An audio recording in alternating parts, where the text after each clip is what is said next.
All right, what's up, guys? Alex and I are going through Stacy Sims' book called ROAR, which it's how to match your food and fitness to your female physiology for optimum performance, great health, and a strong, lean body for life. So Stacy's put together a pretty awesome book, and it's the differences on how to train women specifically around your menstrual cycle, perimenopause, menopause, postmenopause, and how we can make better decisions for our discussion as coaches when we're giving advice to women on how to train. And then we thought it's interesting because all of us have a mom or a sister or a daughter or someone in our life who this information could be useful for. So we're going to break it down chapter by chapter. Today we're going through chapter 1 and just kind of highlighting what we found interesting through it. I encourage you guys, get the book, read the book, and kind of follow along and kind of have your own takeaways and just bounce it off of kind of our discussion as well. So, Alex, chapter 1 was pretty much just an intro, but what was like something that you found pretty interesting through that intro? I think for me personally, some of this stuff I've gone through, I've learned before through grad school, formal education, but it was always kind of an afterthought. We certainly discussed them. We talked about what training strategies you might use based on what sort of hormonal phase somebody might be in, but it was always more considered theoretical in the sense of in some scenarios, maybe you can use this information, but specifically in college sports, it was almost considered like personal health information that you didn't really ask about or utilize. So I think the first chapter for me was interesting in the fact that there is so much practical information that as a coach you can take away, even just from being able to have a more educated conversation with a client or with an athlete.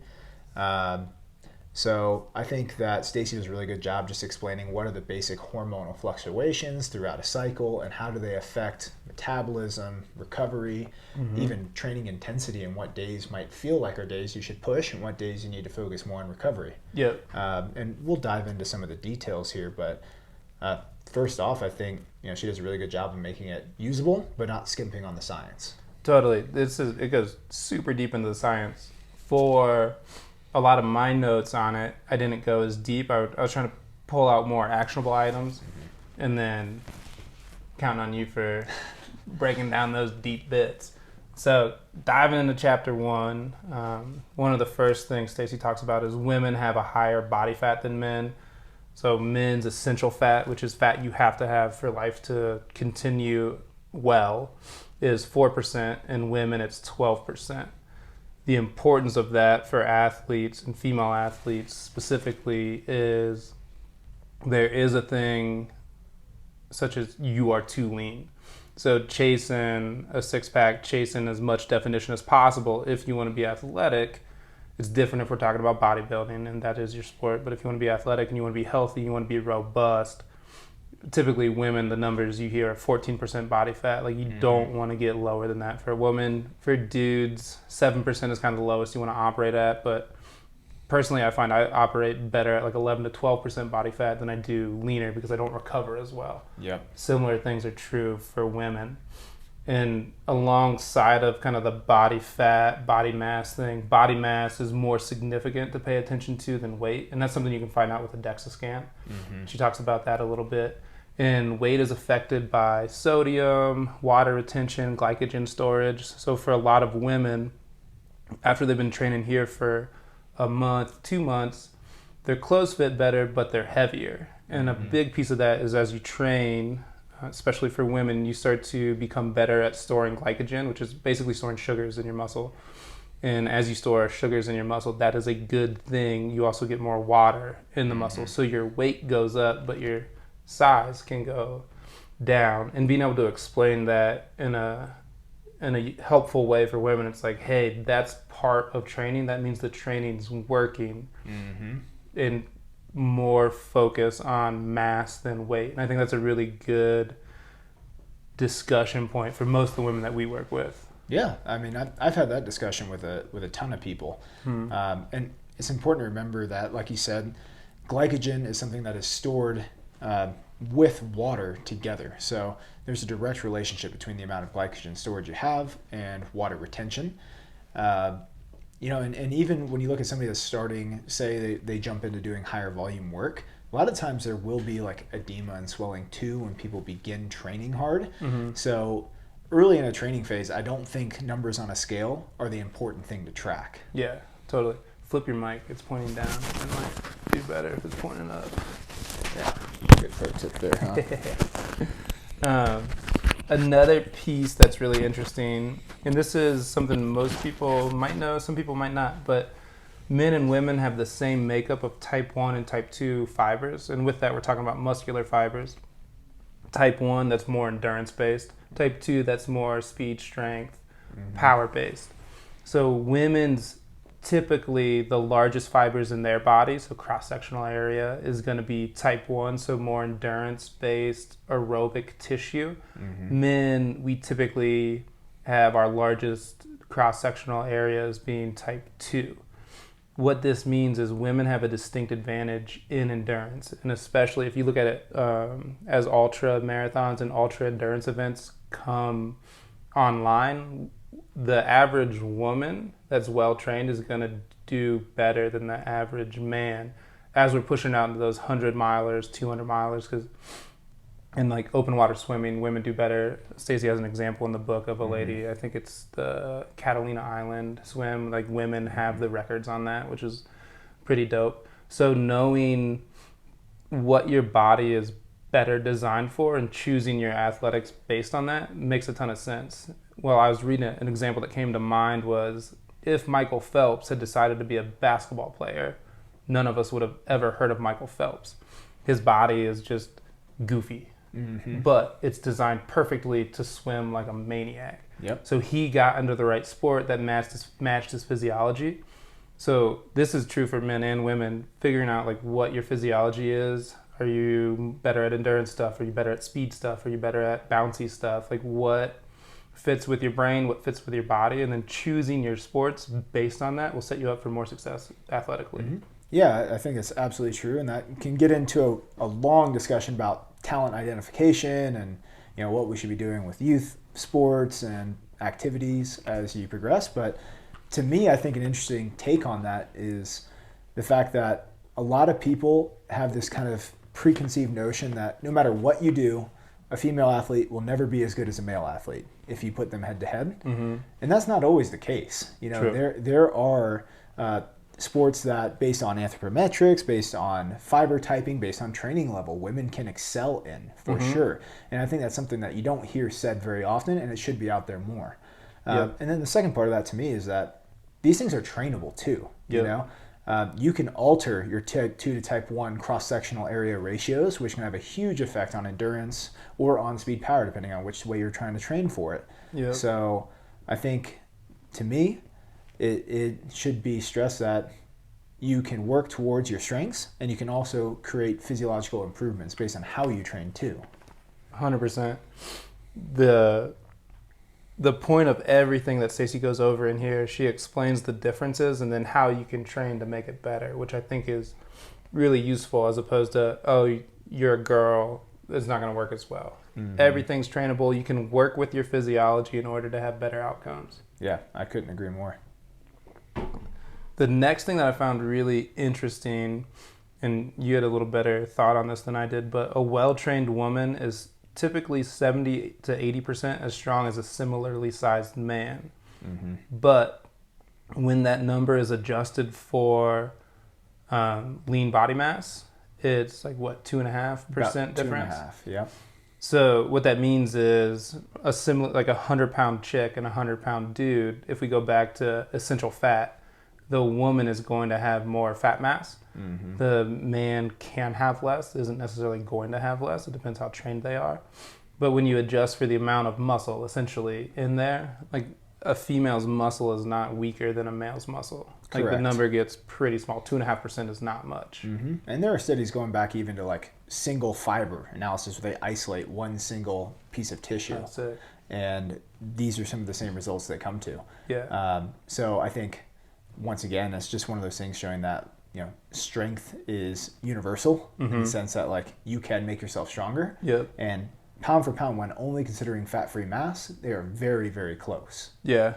And so women culturally, at least in the US, and this is changing definitely with our generation and younger, but strength training. Pilates is awesome. Yoga is awesome. Bar is awesome. Those all train more muscular endurance. You have to train strength. You have to train power. Even if you're not a strength or power athlete, it'll help your sport. And Yeah. That was on my mind as I was reading this, for sure. I always hear people saying, what are your goals in the gym? And they're like, oh, well, I want to get toned. But realistically, what they're looking for is to get stronger and to alter body composition. Yep. Build lean mass, become more fit, Totally. So I think it's important that we try and explain to people what exactly they want to do, rather than thinking I have to go to, the bar class to get bar toned. class, Yeah, it's a different thing. So education around that is important. Another thing I thought it was interesting is Stacy has a bit on recovery for women. It is harder for women to recover from training than it is for men. And she goes pretty deep into physiology with that. She covers that more in depth in future chapters, so I didn't really write the details down because I think we'll hit that. Yeah. But muscle glycogen turnover is lower for women, especially when estrogen is high. So where you are in your menstrual cycle matters for how well you're going to recover. And another really interesting bit I thought is women's fat burning metabolism post-exercise drops to normal, to baseline 3 hours post-strength training, where men, our fat burning metabolism doesn't drop to baseline for about 21 hours on average. So men are getting a higher metabolic burn 7 times longer than women. And that's just a thing. There's not a lot we can do about that. There's things you can do nutritionally to kind of push that along, but knowing that and being aware of that is helpful for when you're deciding how hard to train and how to fuel post-training, which I thought was interesting. Yeah, post-training recovery and nutrition is hugely important, but I think we'll get a little deeper into that in the future. Yeah, and it's actually more important for women than men. So I've read a study, it was 6 months ago, I think Brad Schoenfeld put it out, but it was their protein timing post-exercise. When I was in high school, it was within an hour you have to get at least 30 grams of protein. There was a study done where if you're a new lifter for the first 4 to 8 weeks, that is true. Then past that, it really doesn't matter as long as you're hitting your overall protein goals for the day. Yep. But for women, because of progesterone, women are more catabolic, meaning there's a higher rate of protein turnover in the muscles, the bones, tendons, ligaments, all of that sort of thing. And in order to go anabolic, meaning we're adding tissue to bones, muscles, tendons, ligaments, and all that, women actually need to time protein pre and post workout. So Stacy, I'm not sure if it's in this chapter, but she talks about 15 to 20 grams of protein pre-workout within the hour before. I think a half hour is what she said. And then post-workout, in this book, she says 30, but if you follow her Instagram, and there's a revised edition coming out, I believe it's up to 60 grams of protein within a half hour post-training. And that's huge. So that is a thing that almost none of the women that I train do. Correct. But we talk to them about it. And you got to supplement that, or just eat a steak after every workout. Whatever you're into. Yeah. And it's important that they focus on leucine thresholds as well. We'll get into that in future chapters, but not just going out and finding maybe a soy protein or something like that, but looking for quality sources can make a huge difference in recovery. Yeah, Stacy talks about this in a bunch of different chapters, but women, soy protein's not that helpful for you. Just don't do it. Pick a different type of protein, and we'll dive into the details on that.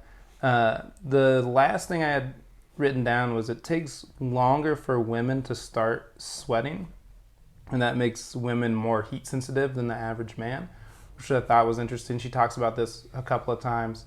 That is a trainable thing. So if you're doing an Ironman down in Hawaii and you live in Park City, You're going to want to have a strategy for handling the heat during your event when you drop down there. It's a trainable thing. Women have an advantage at altitude due to fat stores, which is pretty cool. Yeah. Women metabolize fat more efficiently than dudes. Was a takeaway that I kind of read in here. And so there are benefits to that. And then all of the differences between men and women are trainable with good education and good training. So teaching women about strength training, teaching women about food timing, teaching women kind of about all of these things to create motivation, excitement around it, as opposed to like, well, I'll never be as strong as a dude. That's just not true. Yeah, I completely agree. And, of course, there are always, guideline principles that we probably all learned in undergraduate education as far as nutrition and fueling goes, but there's a whole nother field available now to try to really optimize things, especially from a women's perspective. Yeah, and Stacy's done an awesome job of laying it out in an actionable way. So that's anything else on chapter 1? I think that pretty much covered it all for me. Sweet. So that's chapter 1. We're going to be doing this chapter by chapter. Grab Roar. I think it's January 6th is when the second edition comes out. So I think you're right. You can pre-order it now. But buy the book, read it, follow along, and let's learn how to train better and how to educate the women in our lives so that they have better outcomes in sport.